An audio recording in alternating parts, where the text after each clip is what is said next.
Hello everyone, hello and welcome to this session on putting professional indemnity insurance in the spotlight, part of LPM 2021's Motivate strand of events. My name is Josh Adcock, I'm the editor-at-large for LPM, and I'll be hosting this hour-long session on PII. And I'm joined, of course, by a number of panelists, and those are Gemma Garen, at Ellisons firm, and Zarina Lawley, Executive Associate at Miller Insurance, and Brian Boehmer, Partner at Lockton Companies. Now, this last year, firms have been feeling the pressure of soaring professional indemnity insurance costs, which seem to be climbing higher than the usual yearly increases might suggest.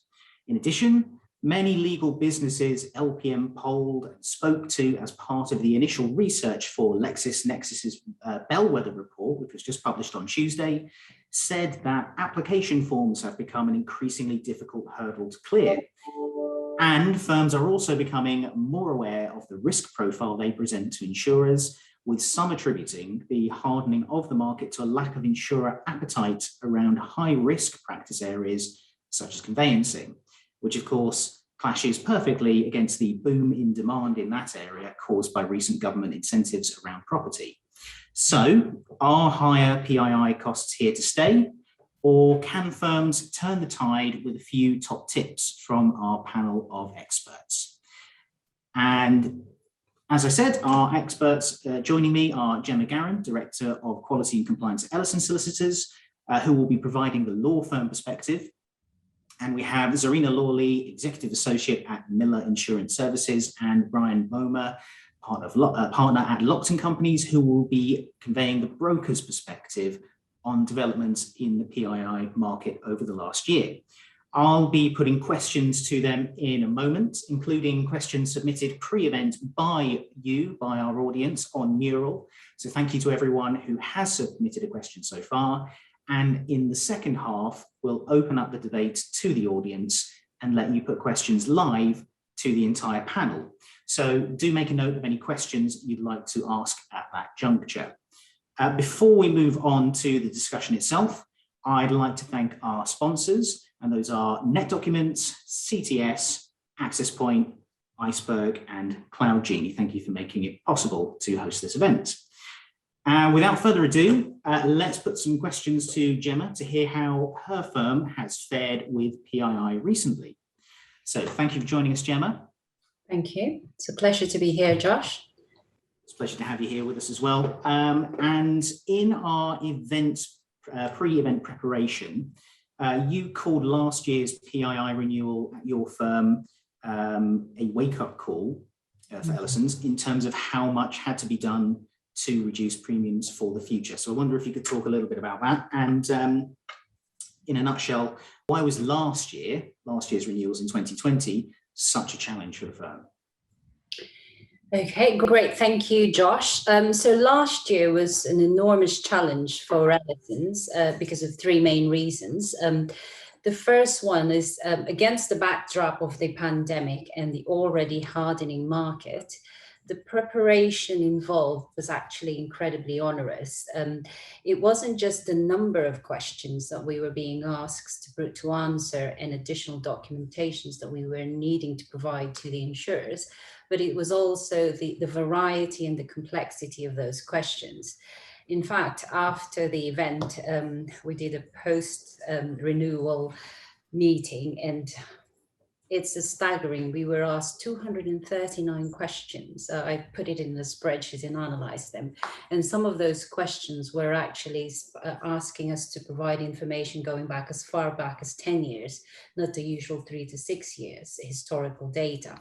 So that's an incredible amount of time we needed to prepare for. So that's the first question, the first reason. The second one is we actually only managed to have the final time to bind the insurance 2 days before the due date. That was 29th of September. A firm of our size, a regional heavyweight, 31 partners, 6 offices with a sizable turnover, that's a very incredibly difficult position to be in. And the third and final one is, in total, we suffered 45% increase in our premium. In reality, that's about 30% increase, because the other 15% was due to the fact that two recent mergers, this was the first renewal date where it wasn't being prorated.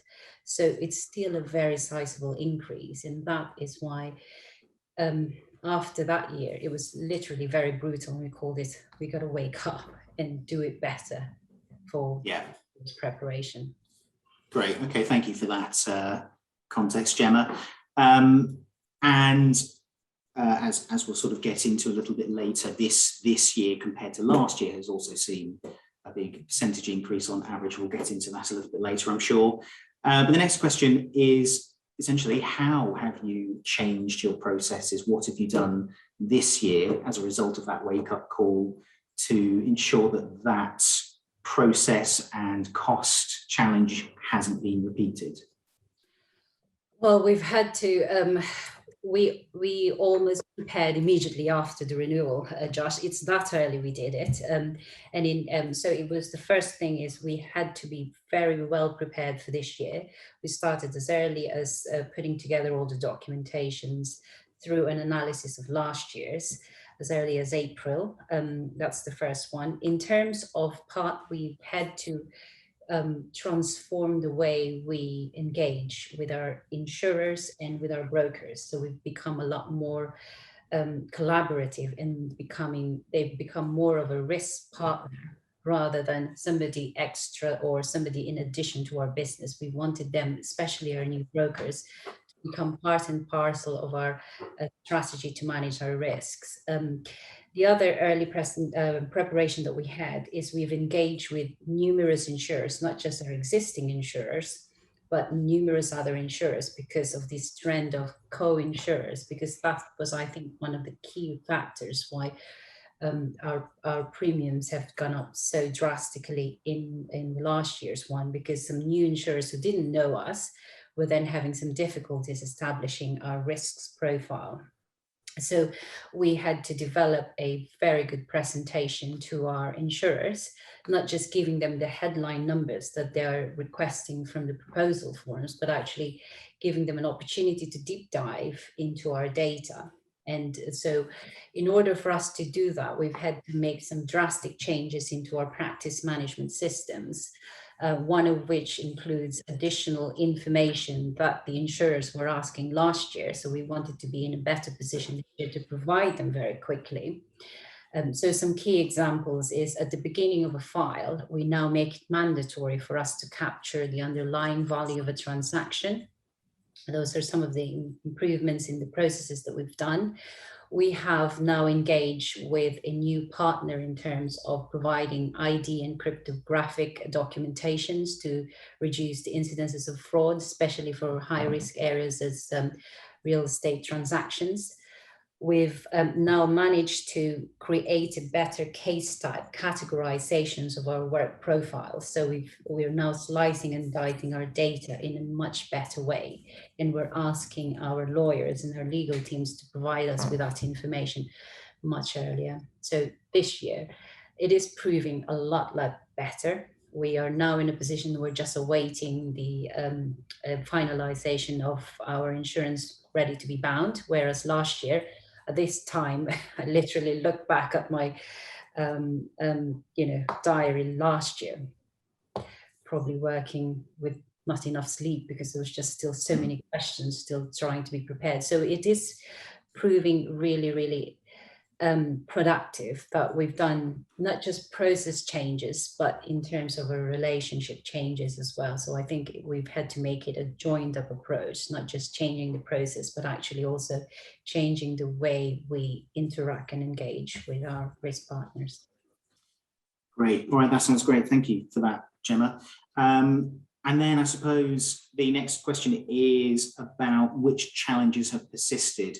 And I'm also curious to know whether or not you've still found just the same number of questions being asked in the application renewal process, but you're better prepared for them, presumably. But are those same challenges persistent from last year?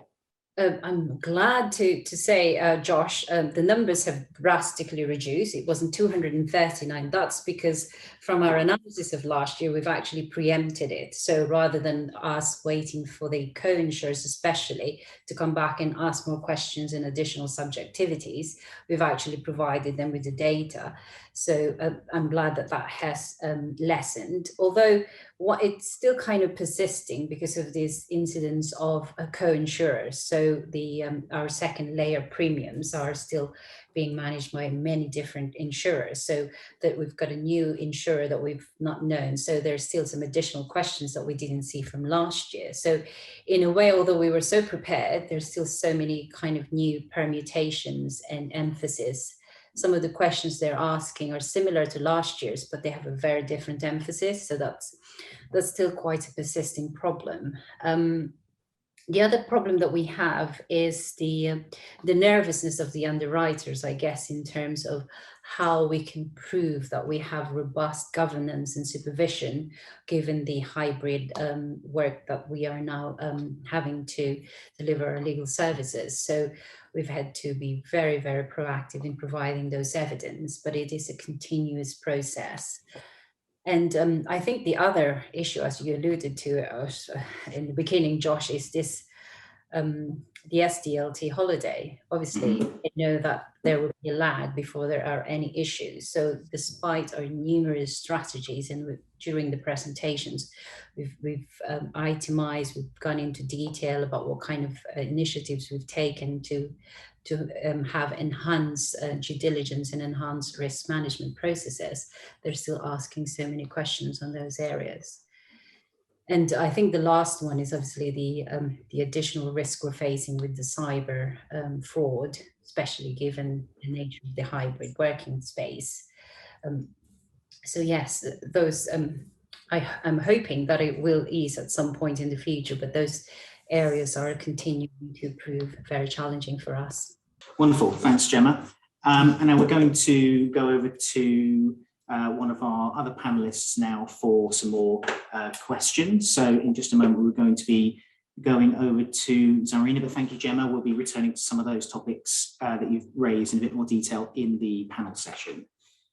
So as I say, we also have the point of view of two brokers to share today and to put questions to now by myself and for the audience to put to a little later on.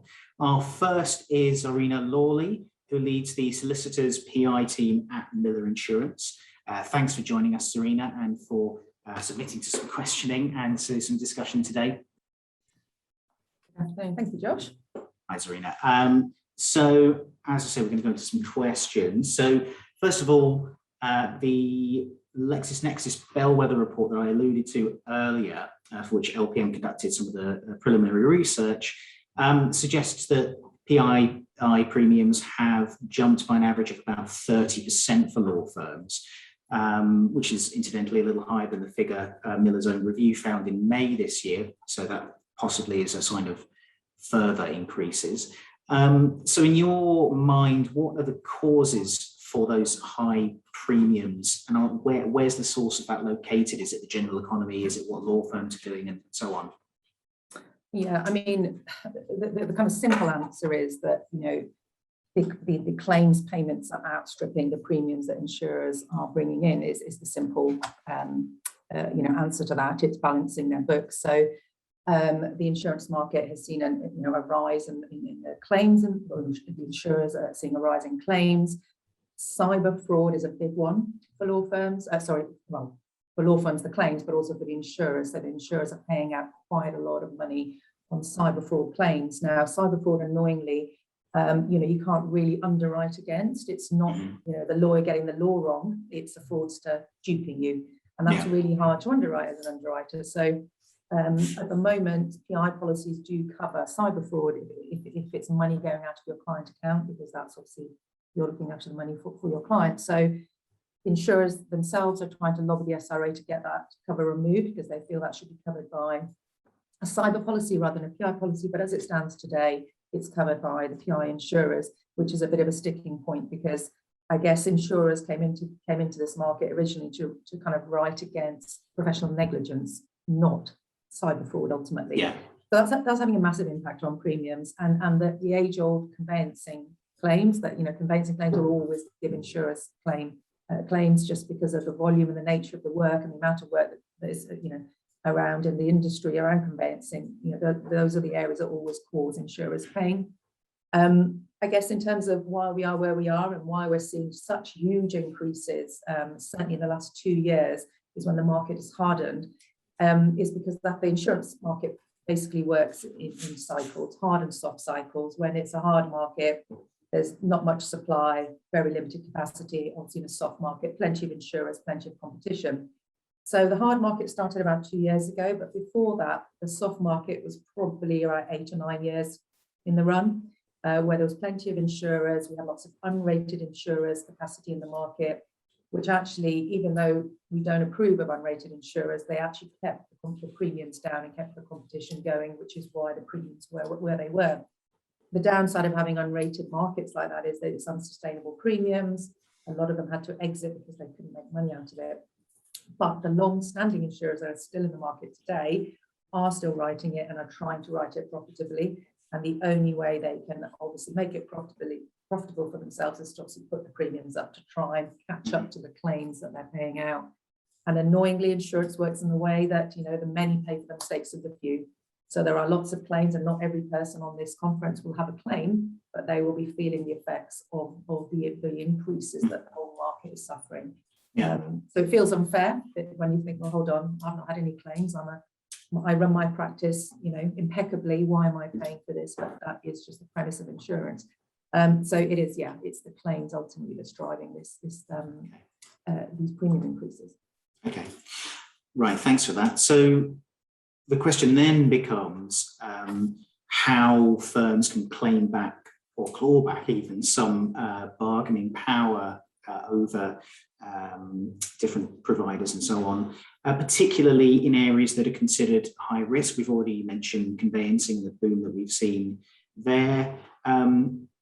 I wonder if you can talk a little bit about what insurers consider to be high risk and how, as I say, how firms can sort of get some bargaining power back when they're looking at those areas.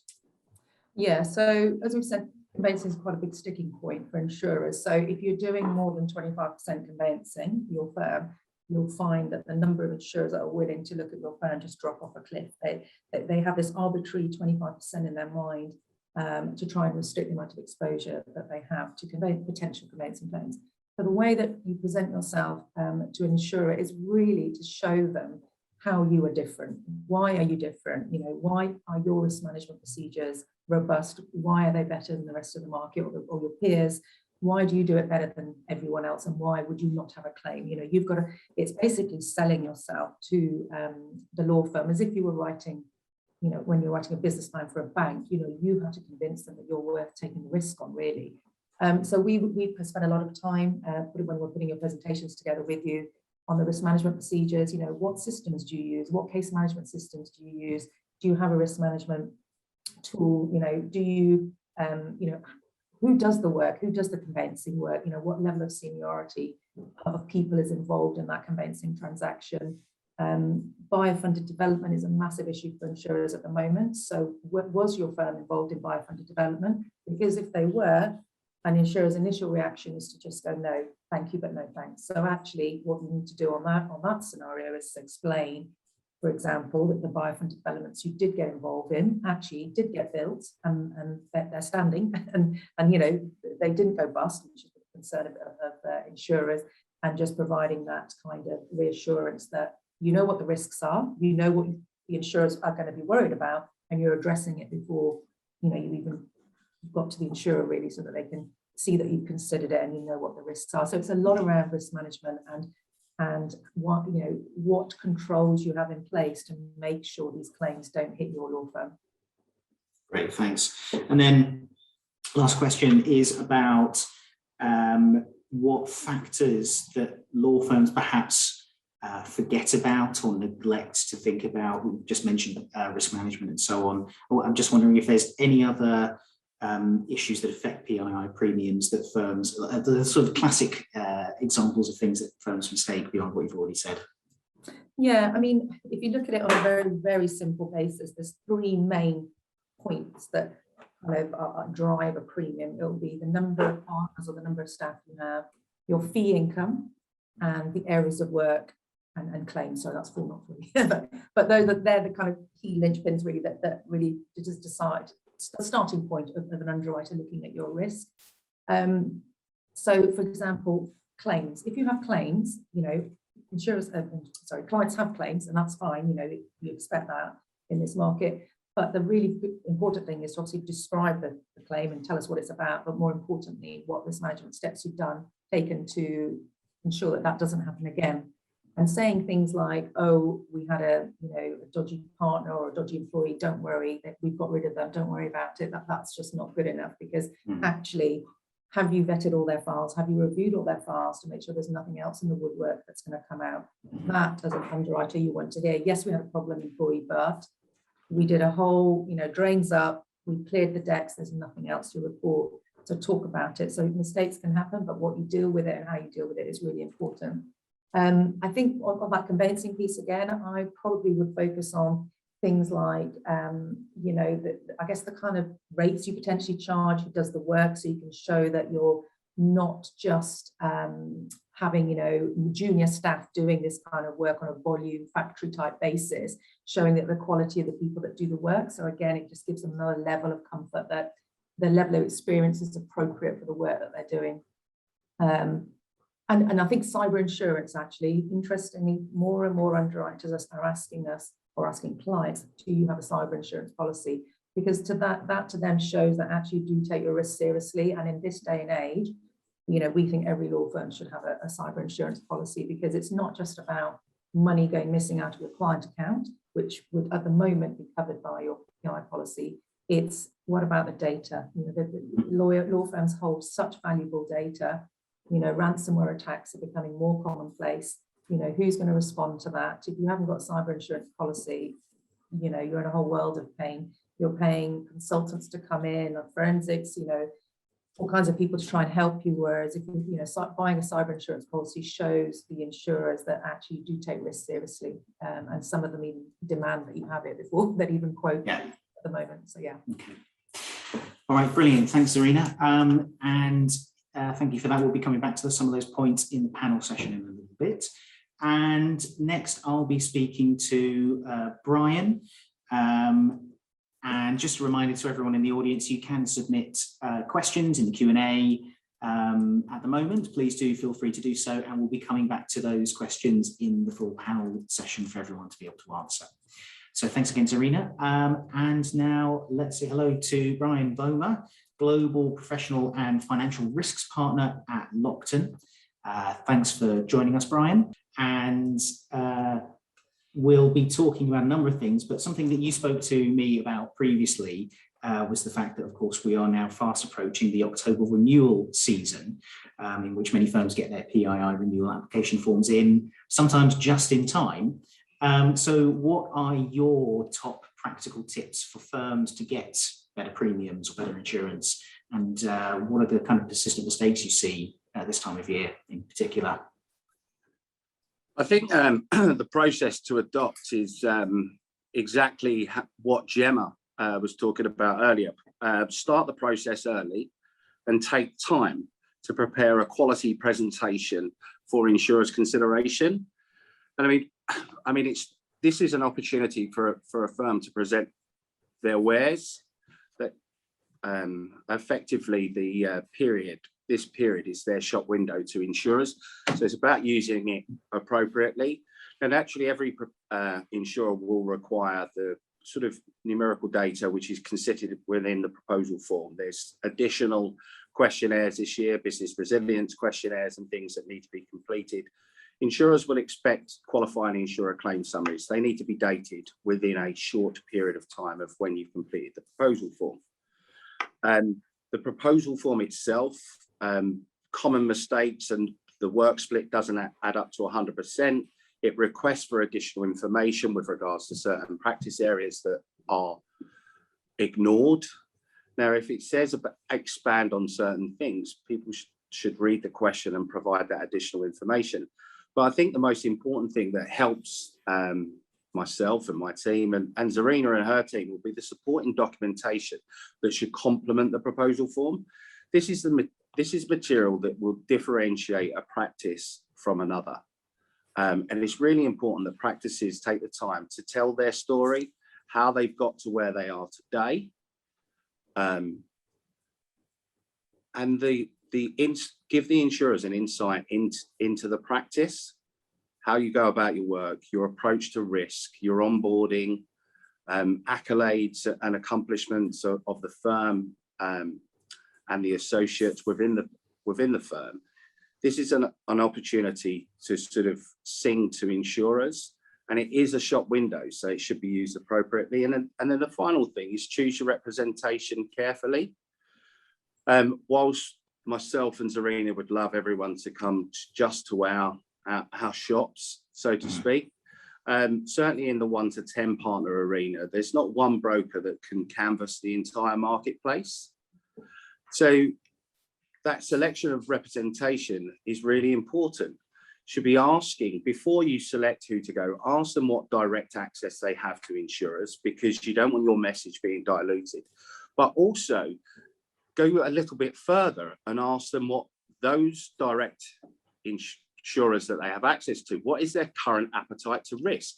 Zarina mentioned about the percentages of certain work types whereby insurers will or will not consider. So make sure that you're aligning yourself with brokers that have access to insurers who are active based on your risk profile. And I think other things that practices should consider is the size and expertise of the team. If it is a one-man band, I'm not against one-man bands, but you need servicing all year round. So you want to make sure that there's a reasonable sized team to be able to service you. The claims infrastructure of a broker is incredibly important. Whilst no practice wants to have claims, in the event of that moment when you really do need them, you want to make sure that they've got the expertise and infrastructure to help you in your hour of need. And the other thing is about the proposition. Is it purely transactional? Do they just want to facilitate the placement of your insurance and that's it? Or is it a service-orientated proposition? It would appear from Gemma that they've gone for the service operation rather than a transactional one. They want their brokers to be risk advisors, and I'm sure that's exactly how Zarina and I would want to engage with practices. We want to be your trusted advisors to help you through not only your insurance renewal, but mitigating the risks associated with your practice and help you become more profitable. Mm-hmm. Great. Okay. Yeah. Thank you for that, Brian. Now, you've already spoken to this a little bit, but I wonder if you can talk a bit more about which specific kinds of information firms should be working to provide more information about upfront. And I'm thinking about that particularly because in the research that we've done and in the LexisNexis Bellwether report, for instance, there are firms saying, and you said yourself when we spoke previously, that insurers are asking for more narrative specifically. We're hearing about data, but we're also hearing about more narrative as well about how the practice works and that kind of thing. So I wonder if you could just tell us a little bit more detail about what specific kinds of information firms should be trying to gather in advance and provide. Right. So many practices will argue that they are low risk. But they quite often don't provide any information or articulate how or why that they are. Mm-hmm. Now, as bright as some of these underwriters are, they are not telepathic. We need to give them the information that differentiates practice A to practice B.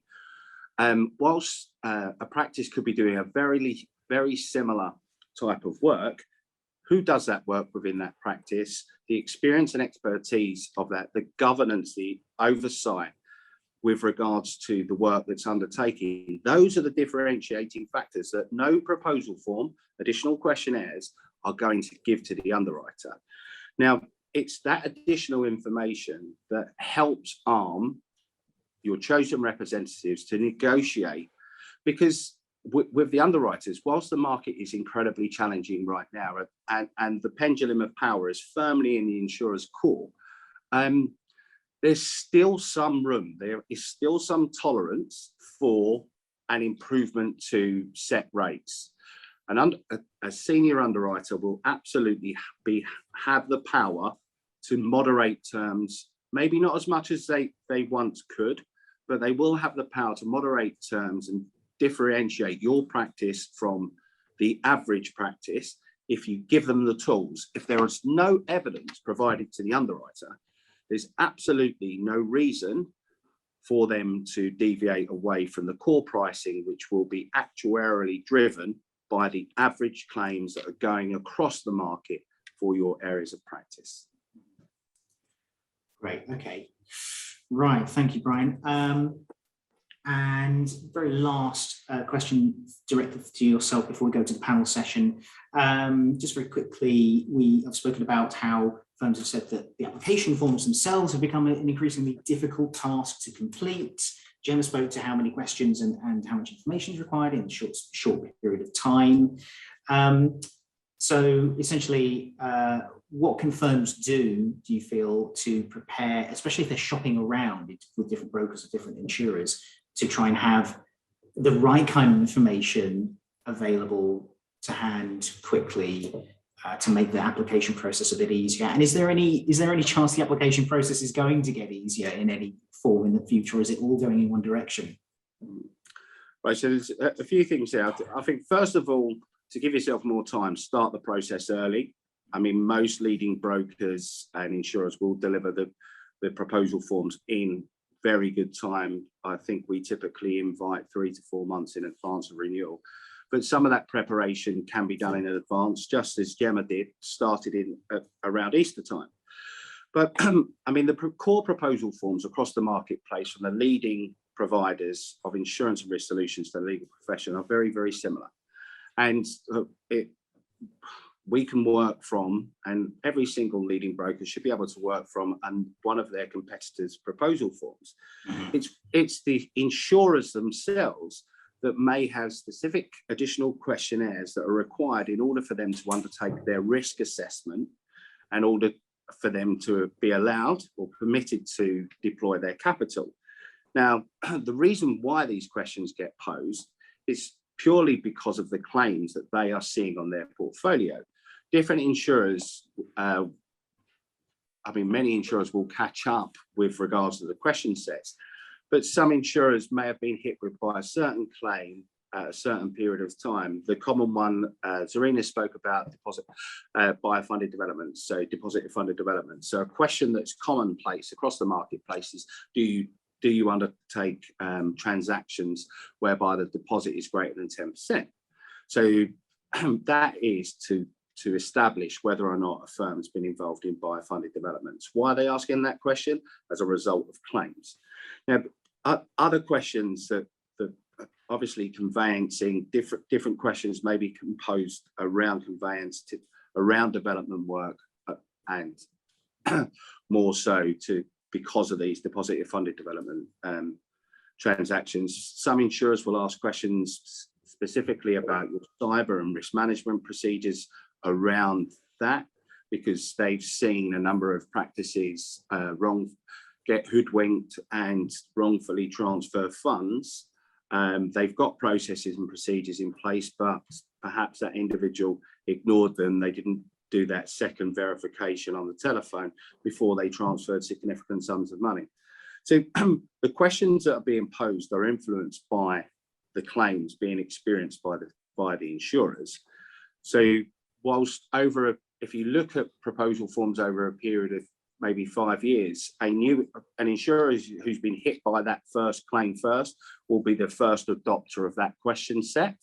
And then because of the way the market is, there will be a ripple effect, and other insurers will follow suit. And it's all driven by claims. I think the business resilience questionnaire is one form that will probably go when we finally move fully out of the current scenario. The business resilience are there on the basis of a reaction to the pandemic. I suspect that there'll be some modification or relaxation of the requirement for that form. But it's actually quite a good form, probably better than a number of risk management questions that have been posed by insurers, which lead the witness, because often the COVID or business resilience questionnaires are open-ended, and it provides a practice to give their unique response to what went on, as opposed to, do you do this, do you do that? So perhaps the risk management questionnaire should be scrapped on all proposal forms, and a similar form to the business resilience questionnaire, open-ended, encourage practices to give insight into their firm, which is different to their peers. Mm-hmm. Great. Okay. Thank you for that, Brian. Lots of hopefully very insightful answers there. Now, as I say, thank you again for answering those questions. And we're going to go now to the whole panel for panel discussion. And this is the point at which we'll be able to take questions direct from the audience. And so welcome back, Zarina and Gemma.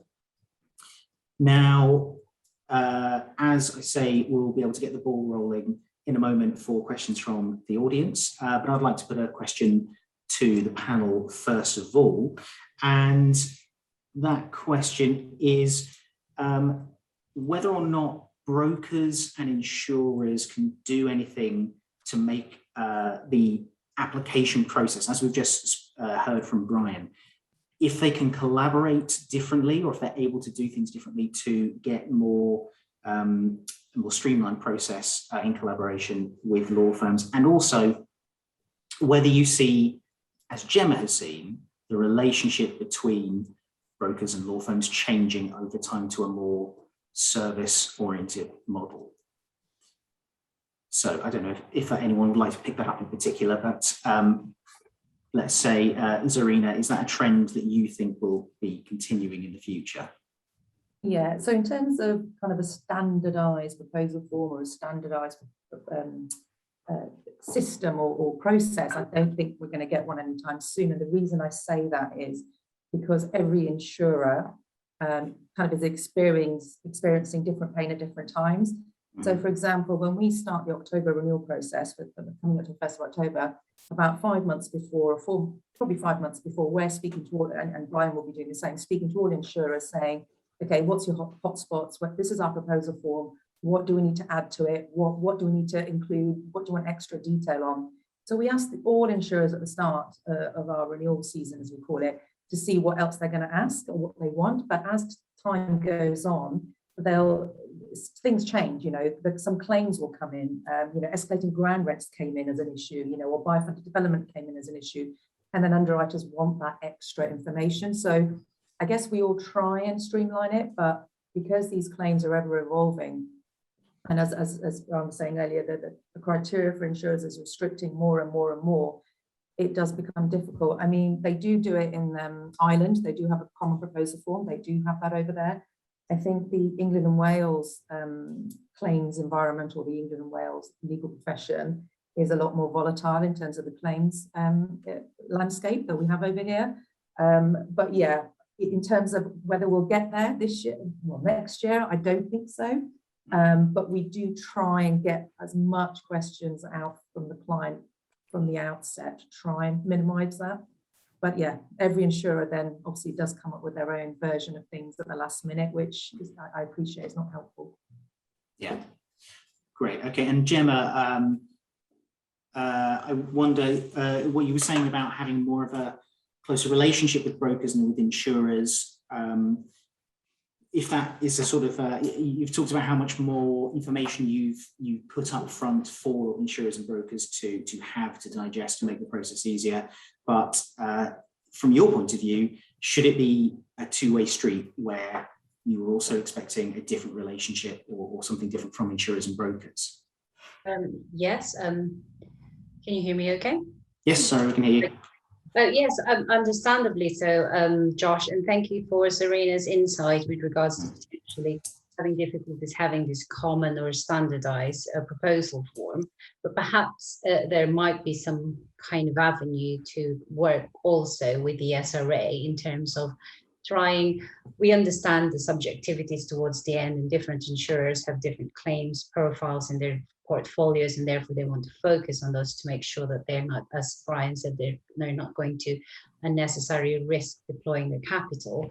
But is there a way, perhaps, if we can, come together along with the SRA as a regulator with, like, at the very least, some basic questions, the foundational questions, so that way before the kind of the panic mode starts to kick in, at least we've done all the basics, because that's what we were doing. We collated all those 239 questions, we subdivided them into different areas, trying to second guess what might be asked by the insurers and then the co-insurers as well in the future. So perhaps there must be some, I don't know, I'm a bit of an advocate of saying, the SRA proposal forms, for example, they have different questions, they have different categories of what kind of complaints you have. When we make those submissions, they ask different questions. When we make submissions to external bodies like panel applications for conveyancing panels, for Lexel accreditations, for CQS, there's a huge amount of questions, but there's got to be some kind of a way to synthesize and come up with, okay, these are, I don't know, just a number. These are the 10 basic things you need to be able to prepare. And then when the moment comes that there are additional subjectivities, it's easier. So it's not overwhelming for us to be able to deliver those. So I think that was the first part, Josh. Maybe the second part is in terms of having as Brian said, not just a transactional relationship with the brokers, the people who are going to be representing us, but what we've gone even deeper than that, we're actually trying to embed our brokers into our firm. So what we've asked them to do is to come in and meet all the 31 partners and provide additional delivery of risk management training. So we were able to get our brokers to come in and have a chat with our partners and talk about the key things that's happened, the key issues that broker underwriters have in their minds. And so that was very helpful. So we're hoping to be able to keep doing that on a regular basis. And it's proving very, very well received by our partners, because sometimes they say, oh, why is that the case? So they're able to answer those questions in person. Great, okay, thank you, Gemma. Now we've actually got a couple of questions from the audience to put to the panel. Now the first one is from Ari van Limt. I'm sorry if I'm mispronouncing any part of your name there. But the question is, from an insurer point of view, is there a difference between residential conveyancing and long-standing relationships with house developers? Is one considered more risky than the other? That's one for Brian and Zarina there. Let's say, Brian, would you like to go first? I think they both come with risk. So from a residential conveyancing standpoint, because of the volume of transactions that go on, you've got a frequency risk. Now, but you've also got a severity risk. If you look at asset values since the sort of the mutual closed in September 2000, asset values have grown exponentially. If you look at the house prices in the average house price in 2000, I think was about £90,000 across the UK. It's now 249,000. So that not only, if mistakes were made in 2000, they were smaller and less costly to insurers than they are today. So I think residential conveyancing provides a frequency and severity issue. Depending upon the size of the developer relationship, you could have both. You're more likely to have a severity issue rather than a frequency issue.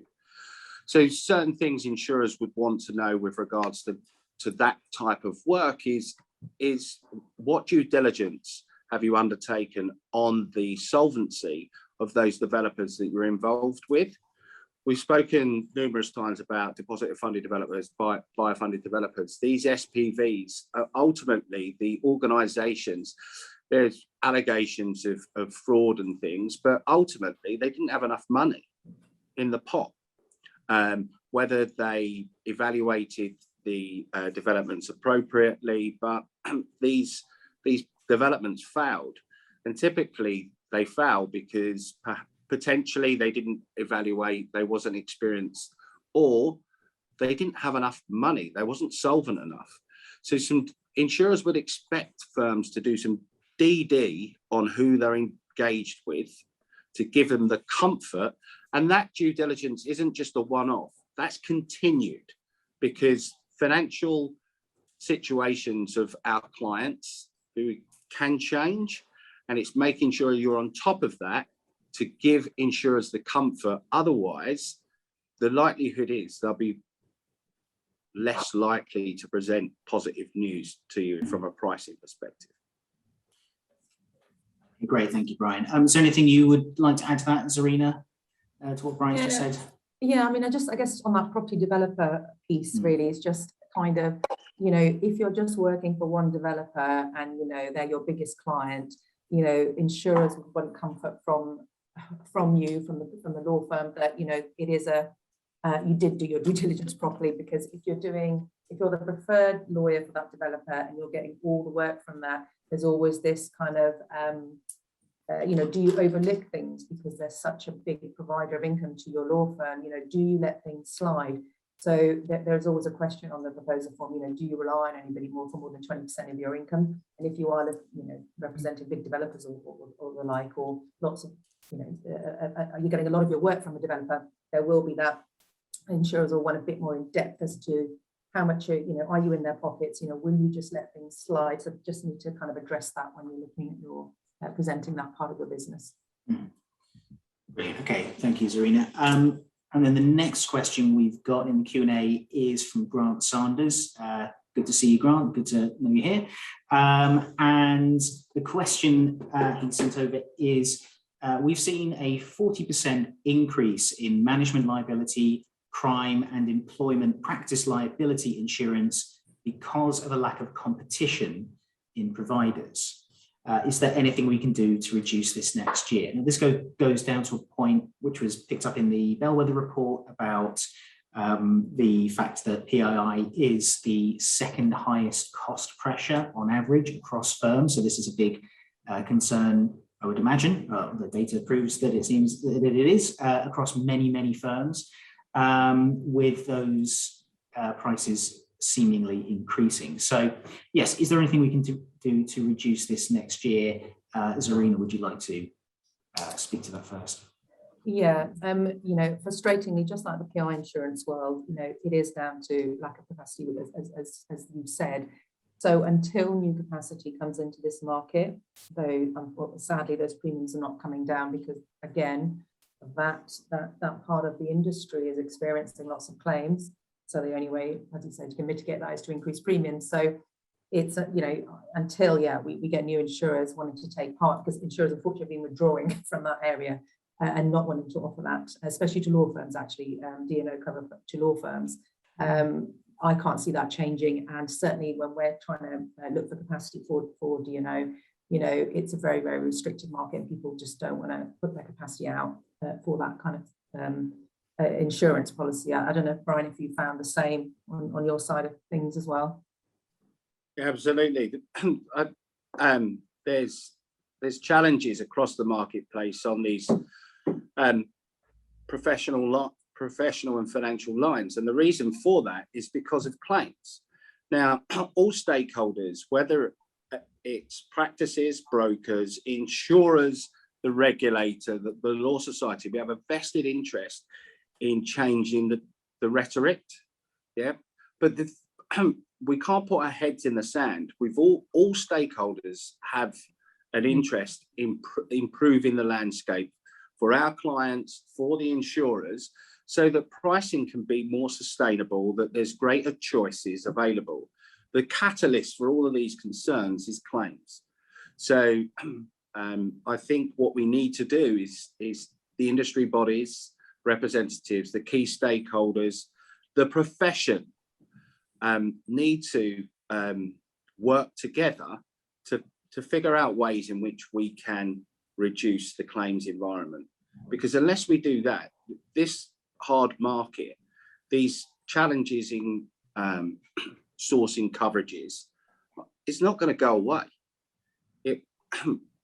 If you're a capacity provider, why would you come in if the claims are outweighing the premium collect? It'll be suicide. Insurers are financial organizations that are there to make a profit because of the premium collect that they don't need to make huge margins, but they do, their sort of shareholders do expect a return. So we need to change the dynamic, change the claims. Now, the management liability situation is stemmed from claims whereby people talk about cultures and things, but there's been a number of misdemeanors going on within law firms that have influenced significant payouts. So the partnership, the directors, the members of the LLP owe a duty to call out bad behaviour to prevent those claims from materialising in the first instance. Because often all of some big ticket claims that have occurred were avoidable if someone had a word with said individual and said that that's not appropriate behaviour. Because it's because of that, there's a lack of willingness from insurers to write the risk for the legal profession. I mean, it's challenging across the marketplace for all professionals, but more so for the legal profession. Okay. And Gemma, I just wonder if you have anything to say to that, or any particular advice, if you've got any similar experiences that you can share with grants that might be helpful, similar to what you've done in your firm.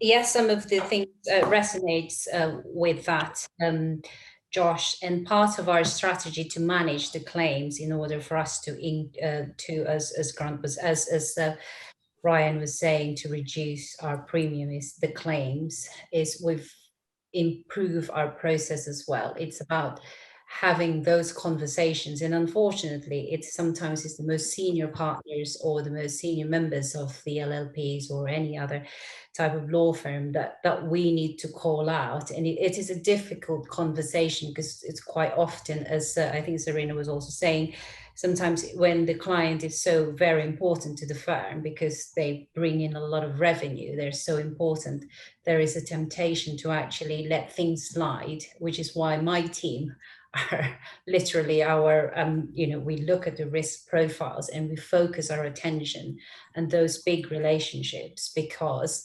Brian was saying it's the frequency risks, because we have so many transactions. Sometimes even the junior staff may say, well, we've done this so many times, why do we have to? An example is like, why do we have to keep sending a new client care letter when this is the 101 plot sale that we've done for this client, and we insist. And we focus our attention on those risks areas, because those are the relationships that we actually need to nurture. But at the same time, it's almost like they're the most lucrative part of our transactions, but they're also the highest risk. So it's the same side of the same, two sides of the same coin. So we focus those high risk areas. Great, thank you, Gemma. And now we've got a couple more questions from the audience to cover, and we are drawing near to a close of the session. So I'd just like to go through those as concisely as we can. So the first question we've got from the audience is from an anonymous attendee, whoever you are, thank you for asking. But the question is, can firms really only use one broker, or should they go to more than one? They've been told that there's no point because there's a whole of market approach. So Eddie, I'll throw this open to anyone. Is that true, that you shouldn't go to two? So Josh, when I said about how to, like the key considerations, depending upon the size of a practice, no broker has full market access. So typically in the 1 to 10 partner space, insurers align their capital with often a modest number of leading providers, because they don't have the infrastructure to deal with every broker that there is in the land. They will sort of stick their flag on one or two, possibly three masts, and that would be their distribution channel to get into that insurer. So it would be disingenuous to say that you shouldn't go to more than one broker. But when selecting the representative, ask what direct access that broker has and what their appetite is based on your risk profile, because then you can select who can go, because you may be selecting the wrong horses, because it could be that Zarina has got an avenue that you haven't gone to who would be open to your risk, or it could be ourselves at Lockton or another provider. So it's really based, that decision on where you go to should be based on your risk profile, the appetite of insurers, and the direct access of your chosen representative. And I think I just want to add to that direct access piece is really key, because sometimes you'll find that people won't, they'll just say we have access, but that direct access is very key. And actually a London broker, so Brian and I both see our underwriters face to face. We are not an email broke, at the post box for proposal forms. We go and see our underwriters every day. So we have that kind of face-to-face relationship. So, and all the underwriters are based in London. It's finding that and making sure that, your proposal form isn't just being emailed to, people, and not having no conversations with those underwriters, which is really, really important if you're going to get the best deal from the underwriter. Yeah. And lastly, Gemma, have you had that same experience of going to different brokers or insurers, or have you just pursued that one broker approach? Having had the wake-up call from last year, Josh, we literally did the beauty parade because it was important for us to actually establish that, firstly, we can actually work with the brokers, because in the past, what our experience was is that it was a pass-through. Basically, we have the renewal forms, we do our bit, we send it off, and here comes it. It was a one-off transaction. It's the one thing we do at a certain time of year. Whereas now we feel that we have a much better relationship. So we actually started thinking about having two brokers, but in the end, we ended up with one, having done so much due diligence going through a beauty parade to ensure that we hit the right note. Great, thank you. And our last question, just very quickly, is from another anonymous attendee who's saying that their PII renewal is not due till March next year. And they're asking, does the panel anticipate that there will be much of a difference in terms of the information required by then, or that's being asked right now? And essentially, what are the top areas of information that they should look at covering or preparing for? Zarina? The quick answer is it will be the same, more of the same detail that Brian was talking about earlier. Yeah, it's the same issues. We're only a few months away from the next kind of the tranche of renewals that we'll renew. But yeah, it'll be much more of the same, I'm afraid. Yeah, more of the same detail. Brian, is that your point of view as well? Yeah, no, absolutely. Just make sure that in addition to the forms, you give a good insight into your practice, differentiate yourself from your peers. Yeah. Okay. Brilliant. Thank you, everyone. Thank you to the whole panel. And that is us wrapping up this session for today. Once again, thank you to Gemma Garen at Ellisons, Brian Boehmer at Lockton Companies, and Zarina Lawley at Miller Insurance. And also, lastly, I'd just like to say thank you again to the sponsors of the whole LPM conference, which are Net Documents, CTS, Access Point, Iceberg, and Cloud Genie. And thank you to everyone in the audience who asked questions. We hope it's been insightful and useful to you. And thank you once again to all of the panelists. Thank you all. Thanks. It's been great.